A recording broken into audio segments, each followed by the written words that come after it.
The morning sun cast long shadows across Kensington Palace as Kate Middleton sat by the window of their private quarters, watching the groundskeepers tend to the rose garden below. She had always found comfort in routine, in the predictable rhythm of royal life, but today felt different. There was an uneasiness in the air that she couldn't quite place her finger on. William had been unusually quiet for the past week, spending more time locked away in his study than usual.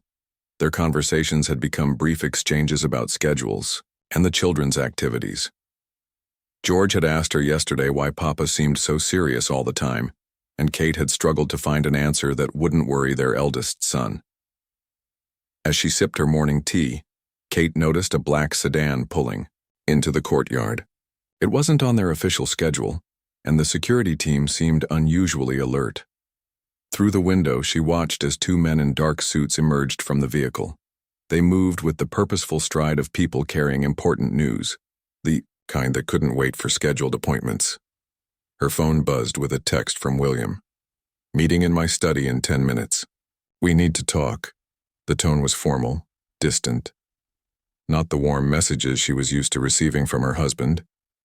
Kate felt her stomach tighten as she made her way through the familiar corridors of their home.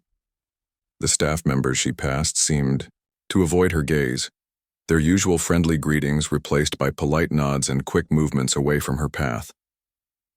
Outside William's study, she could hear muffled voices through the heavy wooden door. One voice belonged to her husband, but the others were unfamiliar. They spoke in the measured tones of officials delivering serious news. Kate raised her hand to knock, then hesitated. Something told her that whatever lay behind that door would change everything.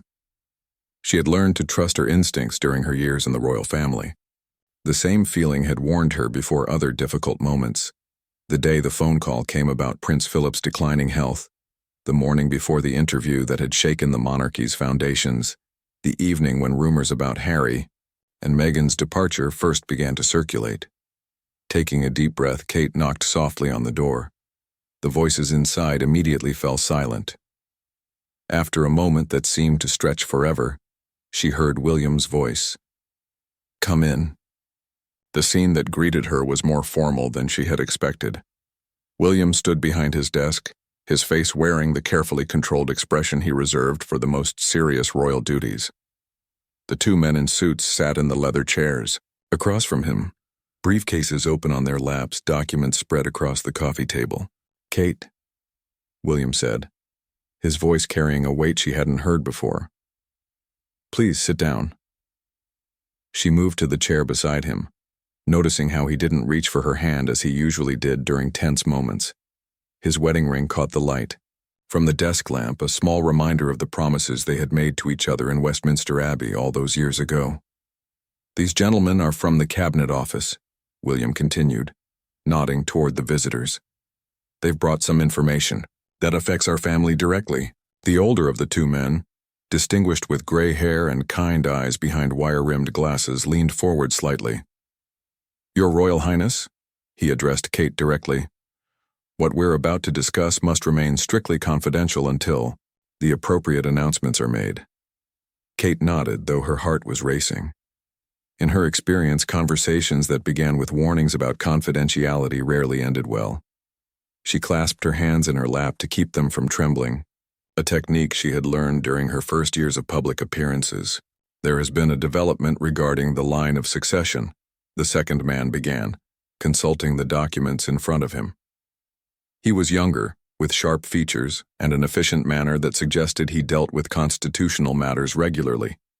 "Information has come to light that requires immediate attention and may have significant implications for the future of the monarchy." William's jaw tightened almost imperceptibly, a tell that Kate had learned to recognize over their years of marriage. He was struggling with whatever he was about to share with her, fighting between his duty as her husband and his obligations to the crown.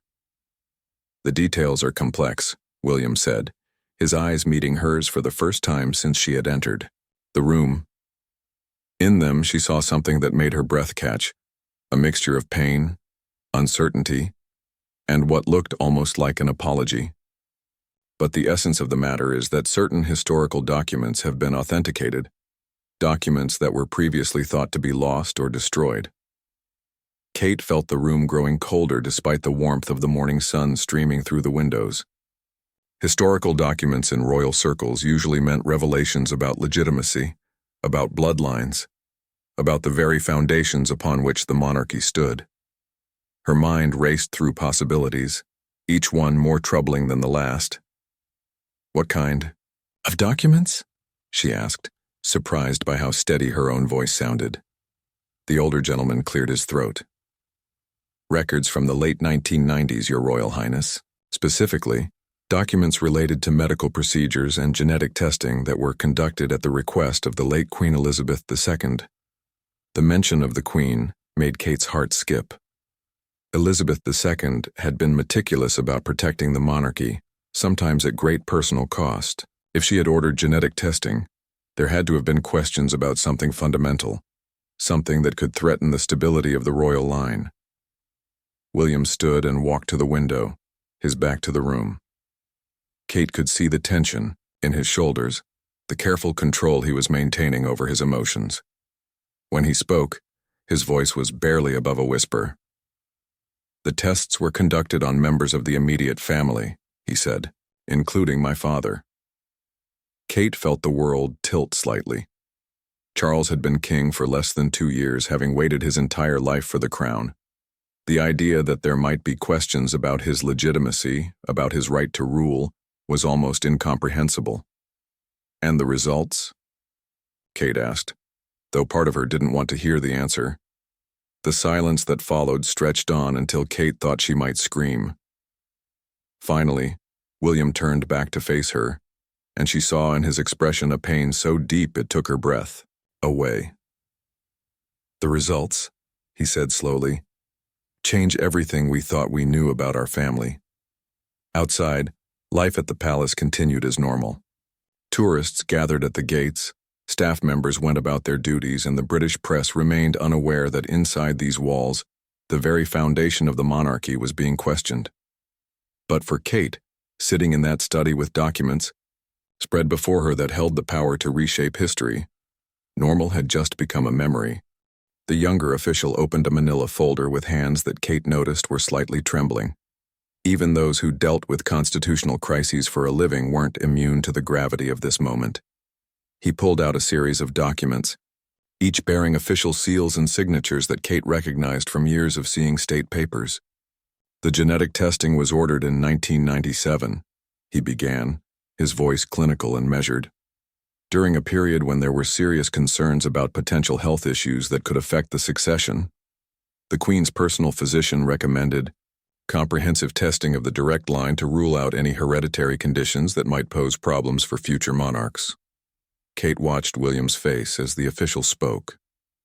Her husband had positioned himself near the fireplace, one hand resting on the mantel in a pose she had seen him adopt countless times during difficult conversations.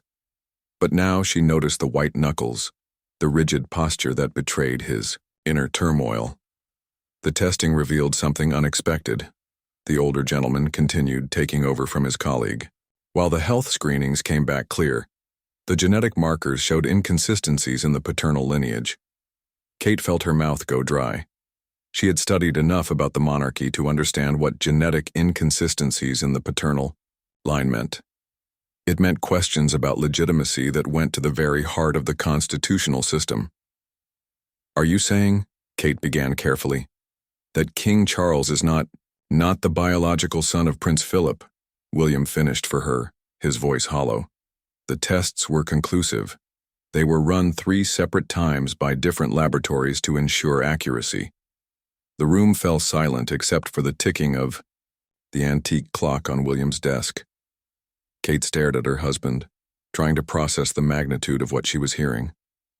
Charles, who had waited 73 years to become king, who had dedicated his entire life to preparing for the crown, was not the rightful heir according to the bloodline that formed the basis of the monarchy. "But how is this possible?" Kate asked. "I mean, the Queen," she would have known something was wrong. The younger official shifted uncomfortably in his seat. "According to the sealed records we've uncovered, Her late Majesty was presented with these results shortly after they were obtained.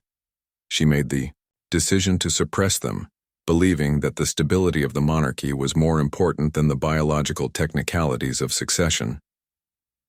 Kate understood the Queen's reasoning immediately. Elizabeth II had ruled for 70 years by putting duty before personal feelings, by making the hard choices that preserved the institution she had sworn to protect. Learning that her eldest son was not Philip's biological child would have created a constitutional crisis that could have brought down the monarchy. So she just buried it? Kate asked.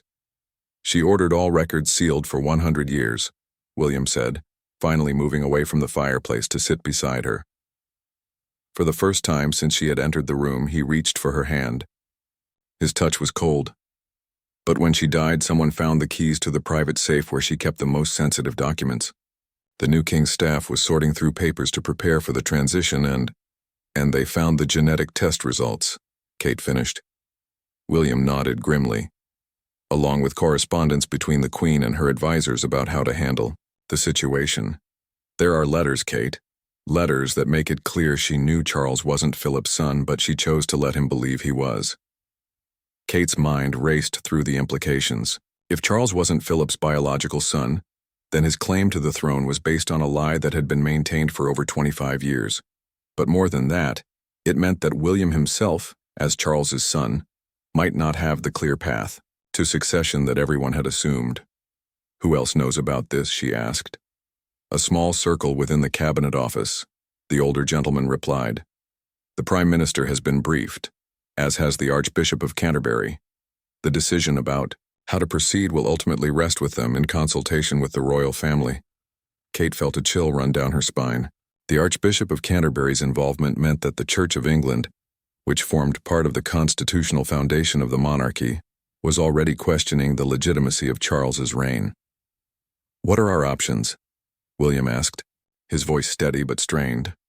The two officials exchanged glances before the younger one spoke.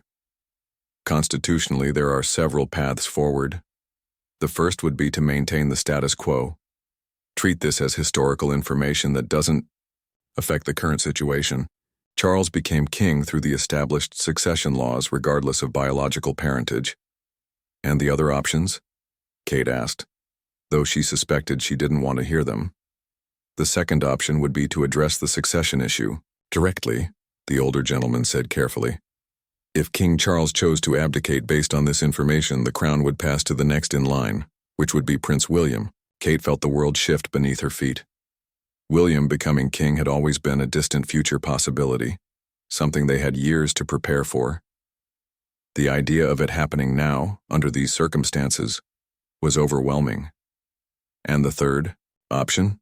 William asked quietly. The officials looked uncomfortable.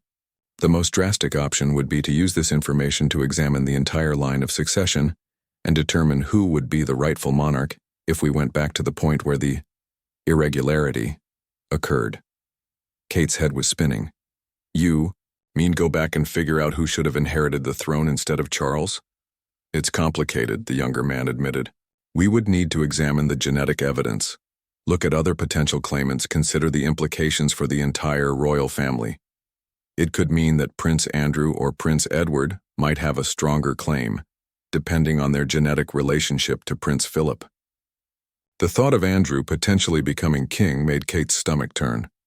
The scandal-ridden prince would be a disaster for the monarchy's reputation.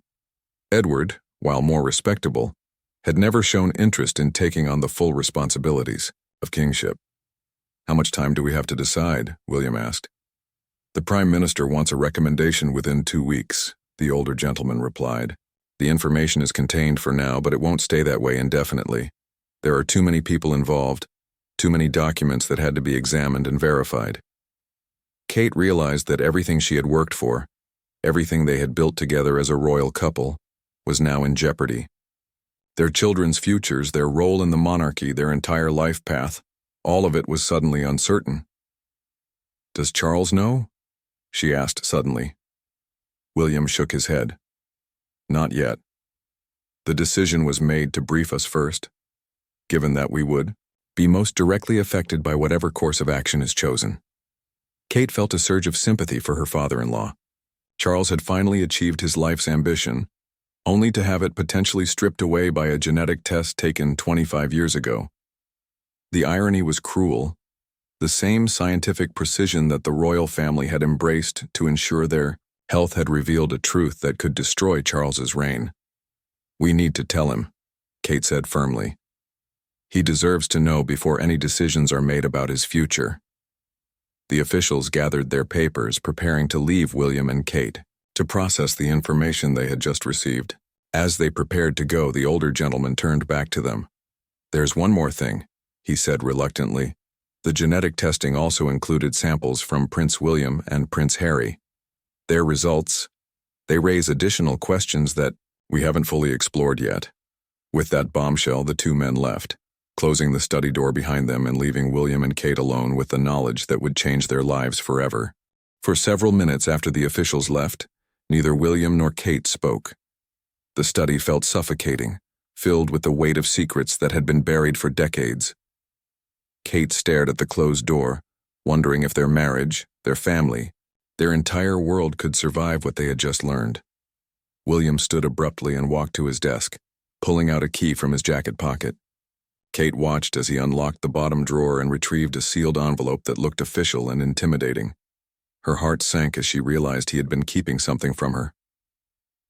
"I've had this for 3 days," he said quietly, holding up the envelope. "It contains the full genetic report, including the results for Harry and me." Kate felt a flash of hurt. "You've known for 3 days and didn't tell me?" "I needed time to process it myself first," William replied, his voice strained. "Kate, what I'm about to show you, it changes everything we thought we knew about our family." He broke the seal and pulled out several pages of medical documents covered in scientific terminology and genetic markers. Kate moved closer, trying to make sense of the complex charts and numbers, but William's face told her everything she needed to know. The results were not what anyone had expected. The testing confirmed that Charles is not Philip's biological son, William began, his voice barely above a whisper. "But that's not the most shocking discovery." Kate's blood ran cold. "What do you mean?" William pointed to a section of the report highlighted in yellow. "Harry and I have different fathers." The words hung in the air like a physical presence. Kate sank into the nearest chair, her legs suddenly unable to support her. She had prepared herself for revelations about Charles. But the idea that William and Harry were half-brothers, not full brothers, was beyond anything she had imagined. "That's impossible," she said weakly. "I mean, you look so much alike, you have similar mannerisms."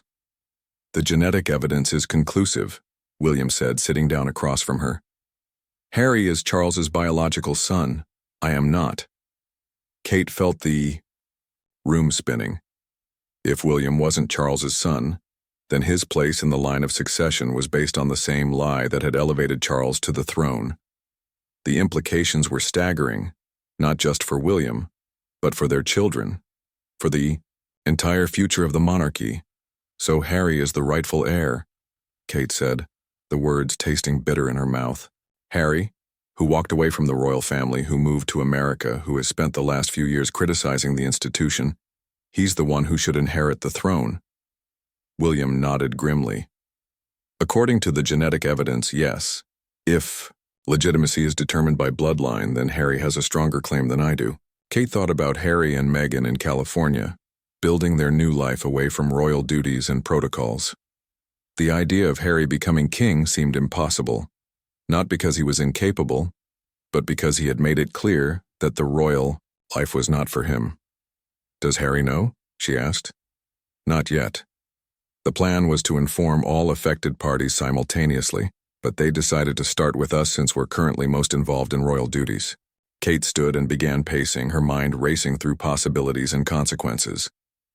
"William, if this comes out, it will destroy the monarchy.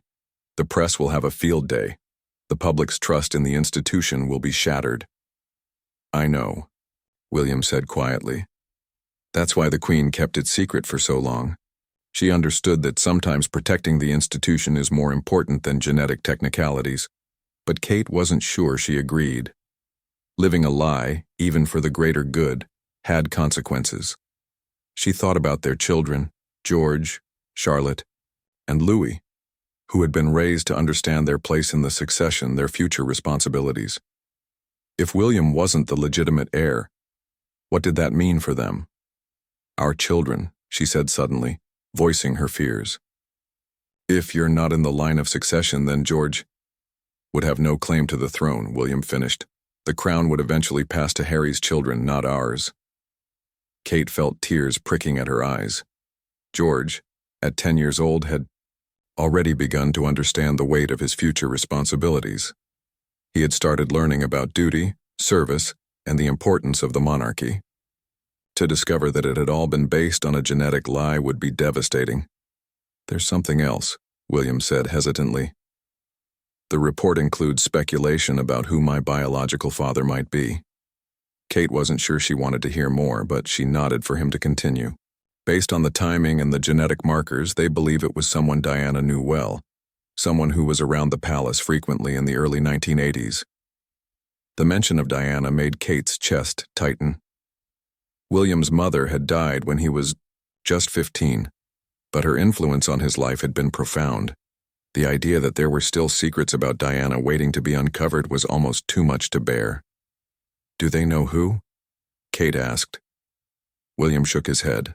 The report lists several possibilities, but without additional genetic samples from potential fathers, they can't be certain. They would need to conduct more tests, interview people who were close to Diana during that time period. Kate realized that unraveling this mystery would require reopening old wounds, revisiting painful memories of Diana's troubled marriage to Charles, and potentially exposing the royal family to even more scandal. William, she said, sitting back down beside him, what do you want to do? For the first time since this conversation began, William looked directly into her eyes. She saw the man she had fallen in love with at university, the person behind. The royal titles and duties. He looked lost, uncertain, and heartbroken. I don't know, he admitted. Part of me wants to bury this information just like my grandmother did, pretend we never learned about it and continue as we planned. But another part of me feels like we can't build our future on a lie. Kate took his hand in both of hers. Whatever. We decide. We decide together. This affects our entire family, our children's future, everything we've worked toward. But is it fair to Harry? William asked. He gave up his royal duties, but he didn't give up his birthright. If he's the legitimate heir, doesn't he deserve to know? Kate thought about the last time she had seen Harry and Meghan during the Queen's funeral. The distance between the brothers had been palpable, years of hurt and misunderstanding creating a chasm that seemed impossible to bridge. Adding this genetic revelation to their already complicated relationship could either heal the rift or make it irreparable. And what about Charles? Kate asked.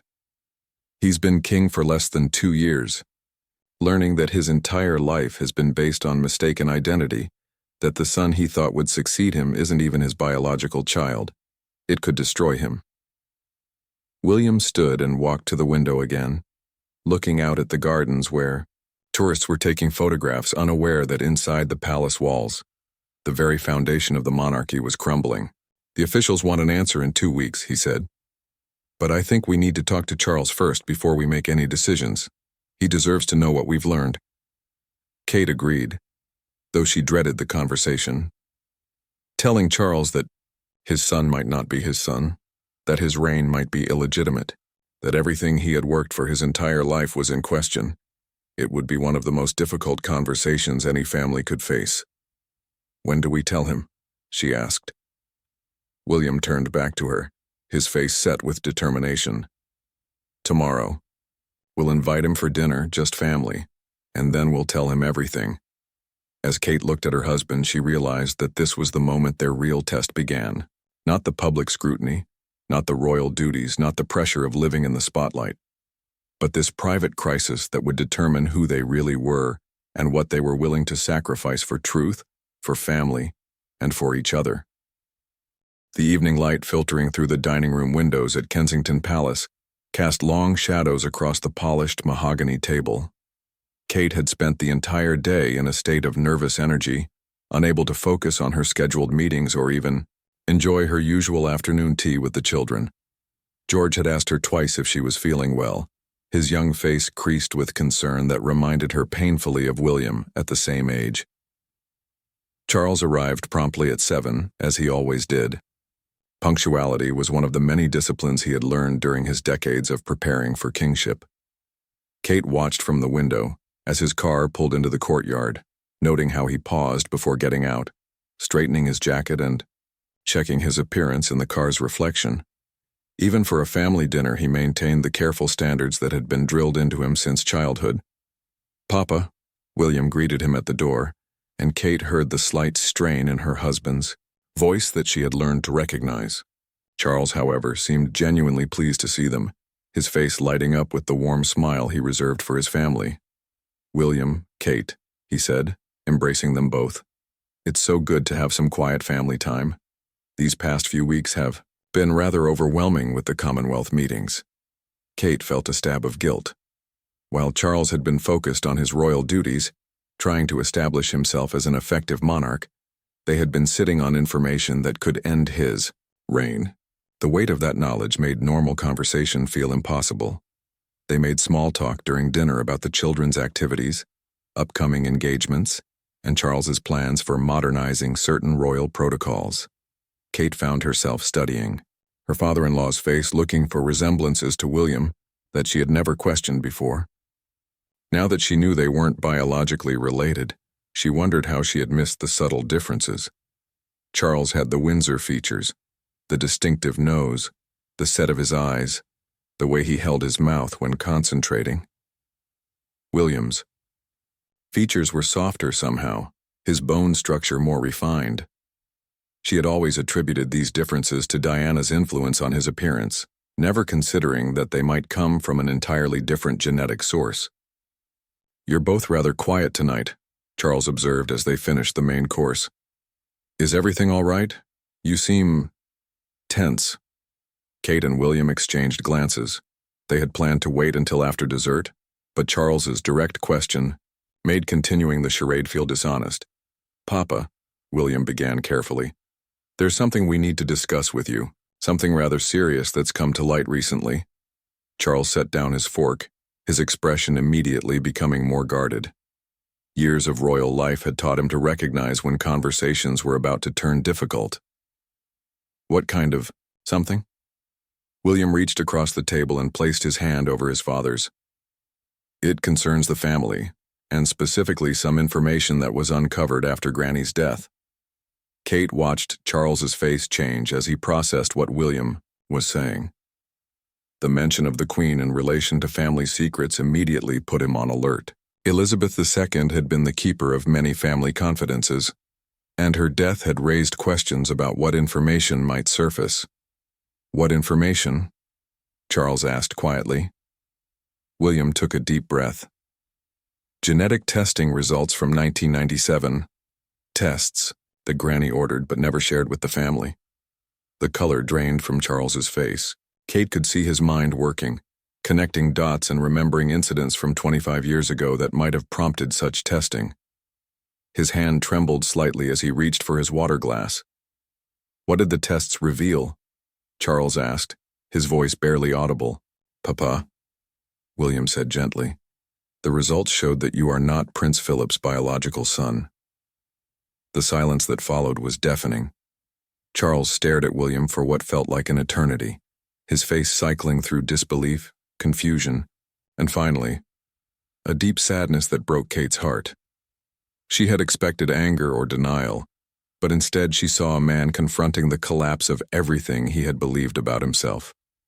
"I see," Charles said finally, his voice remarkably steady. "And how long have you known this?" 3 days, William replied. "We were informed by officials from the cabinet office. Papa, I'm so sorry. We debated whether to tell you, but we felt you had a right to know."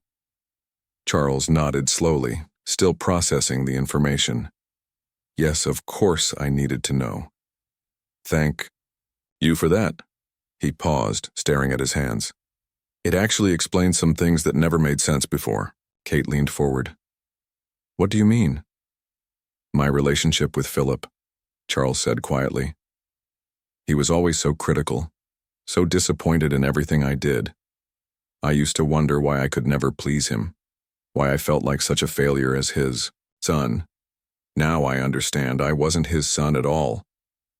The pain in Charles's voice was evident, and Kate felt tears gathering in her eyes.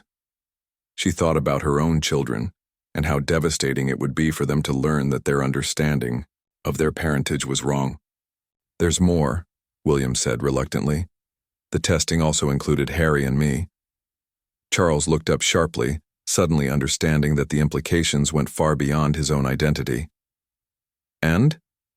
Harry is your biological son," William said. "I am not."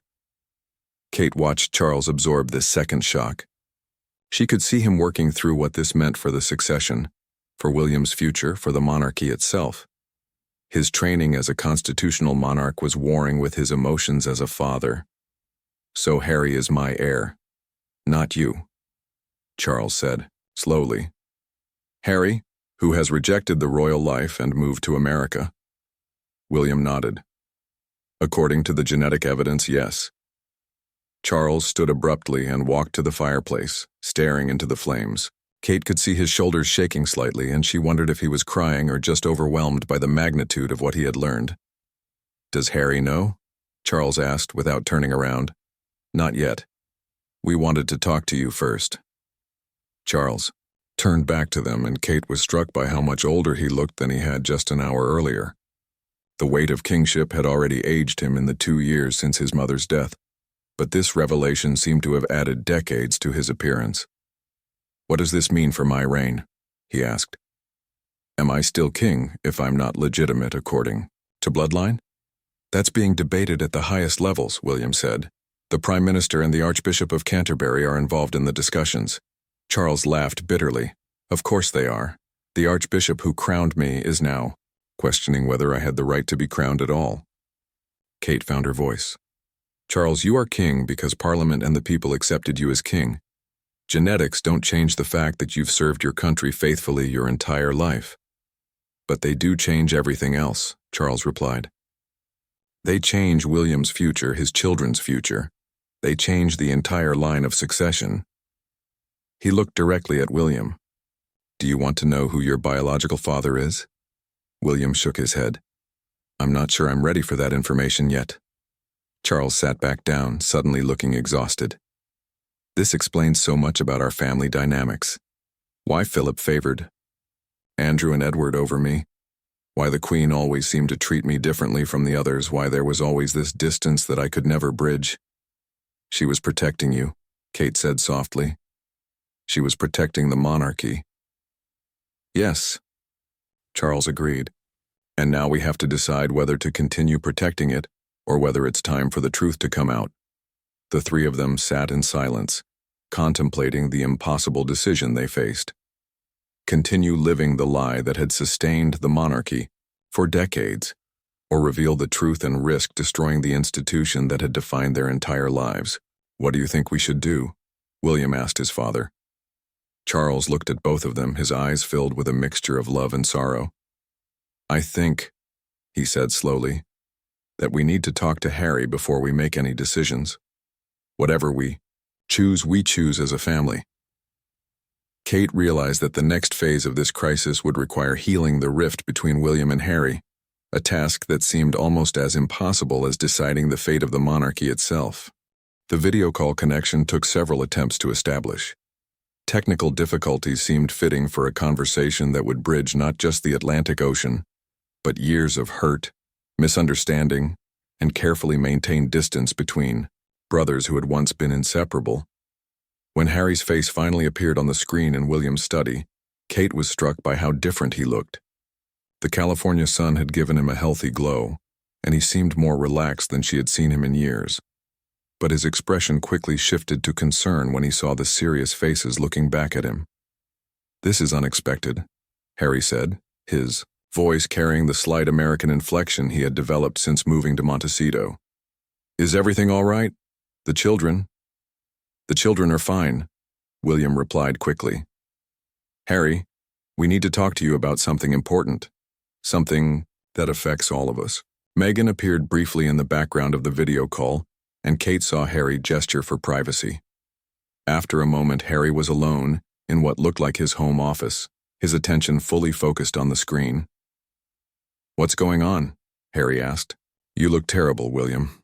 And Kate, you've been crying."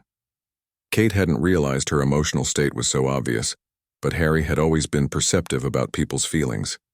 It was one of the qualities that had made him so effective in his charitable work, particularly with veterans and mental health initiatives. "Harry," Charles's voice came from off-screen as he moved into view. "We've learned something about our family that changes everything we thought we knew about ourselves." The mention of family secrets immediately put Harry on guard. Kate could see his defenses going up, the same protective mechanisms that had served him during the worst periods of his royal life. "What kind of family secrets?" Harry asked warily. "Because I've had enough revelations about how messed up our family dynamics are to last me a lifetime." William leaned forward. "This is different, Harry. This is about genetics, about who we actually are biologically." For the next 30 minutes, William and Charles took turns explaining the discovery of the genetic testing results, the implications for the line of succession, and the impossible choices that lay ahead. Kate watched Harry's face throughout, the explanation seeing shock, confusion, and finally, a kind of grim understanding settle over his features. "So let me get this straight," Harry said when they finished. "Charles isn't Philip's son. I'm Charles's son, but William isn't. Which means I'm technically the legitimate heir to the throne that I walked away from 2 years ago?" "That's correct," Charles said quietly. Harry leaned back in his chair and ran his hands through his hair, a gesture Kate remembered from their early days of knowing each other. "This is insane. This is absolutely insane." "Harry," William said, "carefully, we need to decide as a family how to handle this information. The government officials want a recommendation in less than 2 weeks. "A recommendation about what?" Harry asked. "Whether to expose the fact that the entire monarchy is based on lies? Whether to force me to come back to a life I explicitly rejected? Whether to destroy Charles's reign before he's even had a chance to prove himself as king?" The bitterness in Harry's voice was evident, and Kate could see William struggling with how to respond. The brothers had been working to repair their relationship slowly over the past year, but this revelation threatened to undo any progress they had made. "Harry, I know this is overwhelming," Kate interjected gently. "But we're not asking you to make any immediate decisions about your life. We're just trying to figure out what's best for everyone involved." "What's best for everyone?" Harry repeated. "Kate, what's best for everyone would have been for the Queen to destroy those test results 25 years ago instead of hiding them. What's best for everyone would be for us to have normal family problems instead of constitutional crises," Charles moved closer to the camera. "Son, I understand your anger. I'm angry too. But we can't change what we've learned. We can only decide how to move forward." "Don't call me son," Harry said sharply, then immediately looked stricken. "I'm sorry. That came out wrong. It's just, this is a lot to process. My entire identity, everything I thought I knew about myself." Kate saw tears forming in Harry's eyes, and her heart went out to him. Despite their complicated relationship over the years, she had always cared for Harry deeply. He had been through so much trauma, losing his mother so young, struggling with his role in the royal family, and now learning that his understanding of his place in the family was completely different from what he had believed. "Harry," William said softly, "you're still my brother. Biology doesn't change that. We grew up together. We grieved Mum together. We've been through everything together. That doesn't change because of some genetic test." "Doesn't it, though?" Harry asked. "I mean, it explains so much. Why I always felt different, why I never quite fit in the way you did. Why the press always treated us differently, why the family dynamics always felt off to me." Kate realized that Harry was processing not just the genetic revelation, but years of feeling like an outsider in his own family. This information was giving context to experiences that had shaped his entire worldview. "There's something else we need to discuss," Charles said reluctantly. "The question of what happens next, practically speaking." Harry's expression hardened again.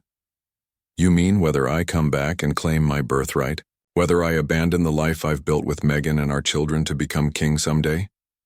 We're not asking you to make that choice, William said quickly. We're trying to figure out if there are other options. Like what? Like whether we keep this information private, Kate said. Whether we follow the Queen's example and protect the institution rather than reveal the truth. Harry was quiet for a long moment, and Kate could see him thinking through the implications. She knew he was torn between his desire to stay away from royal life and his sense of duty that had been instilled in him from childhood. What does Megan think? Charles asked. Harry glanced toward the door of his office. She thinks the monarchy has been nothing but a source of pain for our family, and that maybe it's time to let it evolve or even end. But she also knows that whatever decision I make will affect millions of people, not just us. And what do you think? William asked. Harry sighed deeply. I think I need time to process this. I think we all need time. But I also think, he paused, looking directly at William through the camera. I think maybe this is an opportunity. What do you mean? Kate asked. I mean, maybe this is a chance to rebuild our relationship as brothers without the complications of succession hanging over us. If I'm technically the heir but I don't want the role, and you want the role but aren't technically the heir, maybe we can find a solution that works for both of us. William leaned forward eagerly. What kind of solution? I don't know yet, Harry admitted.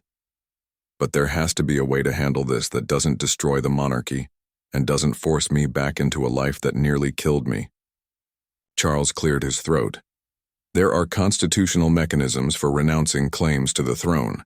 If Harry were to formally renounce his rights to succession, it could clear the way for William to remain heir. But that would require acknowledging publicly that there was a question about succession in the first place, Kate pointed out. Not necessarily, Harry said thoughtfully. What if I renounced my claim for personal reasons? What if I made it clear that I'm choosing to step away permanently, without specifying why? Kate could see the wheels turning in everyone's minds. It was a potential solution, but it would require careful coordination and absolute trust between the brothers. Harry, William said, if you did that, you would be giving up not just your own claim, but your children's future claims as well. Archie and Lilibet are American citizens, Harry replied. They're growing up in California, far from all of this. Maybe that's for the best. The sadness in his voice was evident. Kate realized that Harry was contemplating not just his own future, but permanently severing his children's connection to their royal heritage. We don't have to decide anything today, Charles said gently. But Harry, would you be willing to come to London, to meet in person so we can discuss this properly? Harry hesitated. I'd need security guarantees, and I'd want to bring Megan. Of course, William said immediately. Whatever you need. And I want your word that we're exploring all options, not just trying to convince me to take on royal duties. Again, you have my word, Charles replied. Harry nodded slowly. All right. Give me a week to arrange things here and I'll come to London. But William, Kate, Charles, we go into this as equals. No pressure, no manipulation, no appeals to duty or tradition. We figure this out as a family, not as monarchs and subjects. Agreed, William said. As they ended the video call, Kate felt a mixture of hope and terror. Harry's willingness to return to London and discuss the situation was encouraging, but she knew that the conversations ahead would determine not just the fate of the monarchy, but whether their family could survive the truth that had been hidden for so long. The next week would test everything they claimed to believe about family, duty, and the institution they had devoted their lives to serving. The private sitting room at Windsor Castle had been chosen carefully for this family meeting. Away from the formal staterooms and public areas, it offered the privacy needed for conversations that could reshape the monarchy. Kate arranged the seating to feel as informal as possible. Comfortable chairs arranged in a circle rather than the traditional hierarchical setup that usually dominated royal gatherings. Harry had arrived that morning with Meghan, both looking jet-lagged but determined. Kate had been surprised by how natural it felt to embrace Harry after so many months of distance. Despite everything that had happened between them, He was still family, still the young man she had watched grow into adulthood. "Before we begin," Charles said, settling into his chair, "I want to say something to all of you. Whatever we decide today, whatever path we choose, I want you to know that I'm proud of each of you. This situation isn't of our making, but how we handle it will define us." Megan spoke for the first time since arriving. "I appreciate that, Charles, but I think we need to be honest about what this conversation is really about. It's about whether the monarchy can survive the truth and whether our family can survive the monarchy." Kate admired Megan's directness even though it made her uncomfortable. The American perspective on royal life had always been different, less deferential, more questioning of traditions that the British took for granted. "Megan's right," Harry said. "We can't dance around this anymore. I've spent the last week thinking about nothing else, and I keep coming back to the same question. Why are we trying so hard to preserve an institution that has caused our family so much pain?" William leaned forward. "Because it's bigger than our family, Harry. The monarchy represents stability, continuity, service to the people. Millions of people depend on these institutions." "Do they, though?" Harry challenged. "Or is that just what we tell ourselves to justify the sacrifices we've made?" Kate watched the familiar dynamic between the brothers beginning to emerge. William, the dutiful heir defending tradition. Harry, the rebel, questioning everything. But now there was an added complexity because the genetic revelations had flipped their expected roles. "I think," Kate said carefully, "we need to separate the emotional issues from the practical ones. The practical question is what we tell the government officials who are waiting for our recommendation." Charles nodded. "Kate's right. We have 3 basic options. We can recommend keeping this information secret indefinitely. We can recommend that I abdicate based on the genetic evidence, or we can find some middle ground." "What would the middle ground look like?" Megan asked. "I've been thinking about that," Harry said. "What if I formally renounce my claim to the throne, not because of any genetic evidence, but because I choose to permanently step away from royal duties? That would clear the succession question without revealing the genetic testing." William studied his brother's face. "You would really do that? Give up your birthright?" "What birthright?" Harry asked with a bitter laugh. "The right to have my every move scrutinized? The right to sacrifice my privacy, my autonomy, my happiness for an institution that barely tolerates me? I gave that up 2 years ago, William." "But this would make it permanent," Charles pointed out. "Not just for you, but for Archie and Lilibet as well." Megan reached for Harry's hand. "We've already made that choice for our children. They're Americans, they're growing up with different values, different expectations. Maybe that's healthier for them." Kate felt a pang of sadness thinking about her own children and the weight of expectation that already rested on George's young shoulders. Sometimes she envied Harry and Meghan the freedom to make different choices for their family.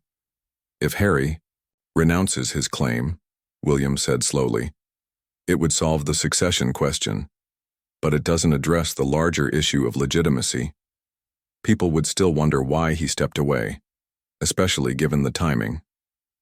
"Not if we control the narrative," Charles said. "If Harry makes it clear that he's choosing family over duty, choosing to build his life in America rather than return to royal obligations, most people would understand that."